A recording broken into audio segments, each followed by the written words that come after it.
श्री स्वामी समर्थ. आपण वडापावसाठी भाजी बनवणार आहोत. त्याच्यासाठी लागणारे साहित्य: आपण 4 आलू उकडून घेतलेले आहेत, कोथिंबीर, 1 वाटी कांदा, कढीपत्ता, 1 चमच जिरं, 1 चमच राई, 4 मिरच्या ठेचा, हळद आणि धने जिऱ्याची पावडर आणि स्वादानुसार मीठ. एवढं साहित्य आपल्याला लागणार आहे. सर्वात प्रथम आपण तिखट टाकून घेऊ. राई, आपली राई कडकडायला लागली, आपण राई टाकून घेत आहोत. त्याच नंतर जिरं, त्याच नंतर आपला कढीपत्ता, कढीपत्त्याच्या नंतर 1 वाटी कांदा. आता कांद्याला आपण लालसर होईपर्यंत तळसून घेऊया. थोडा आता कांद्याला कलर आलेला आहे, आपण त्यात ठेचा टाकून घेऊया. ठेच्याला पण फ्राय व्हायला वेळ लागतो. त्यानंतर आपण धने जिरे पावडर आणि हळद टाकून घेत आहोत. आता आपलं फ्राय झालेलं आहे. आता याच्यात थोडंसं स्वादानुसार नमक.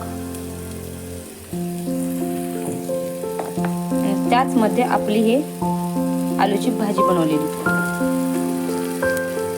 आलू ना बॉईल करून आपण खिसून घेतलेला आहे, कारण त्याच्यात गड्ड्या राहिल्या तर व्यवस्थित येत नाही म्हणून. चला, आता झालेली आहे भाजी बनवून घेतली. कोथिंबीर टाक. झाले आपले वडे तयार. ते आलूच्या भाजीचे बनवून घेतो वडे.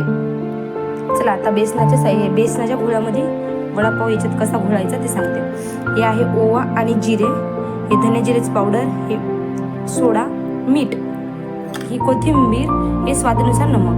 हे याच्यामध्ये सर्व काही मिश्रण टाकून घ्यायचं.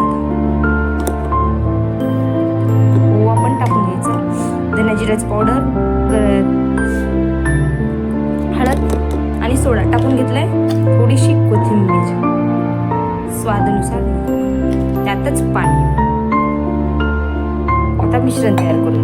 हे बघा, या कन्सिस्टन्सीनुसार राहते. या कन्सिस्टन्सीनुसार हे बनवून घ्यायची पेस्ट, बेसनाचा घोळ. हे अशा प्रकारे कोटिंग करून घ्यायची. ही याच्यामध्ये डीप करून टाकायची. परत एक वेळेस दाखवते. हे बेसनाच्या घोळामध्ये हे अशी फ्राय करायची, इकडे डीप फ्राय करून टाकायची. बघा, आपले वडे असे निघत. सुरू करूया. झाले आपले वडापाव तळणच.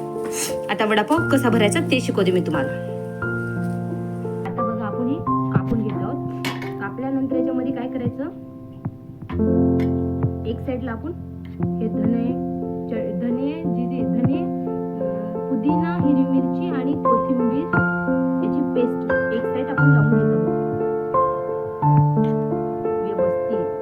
दुसऱ्या साईडला आपली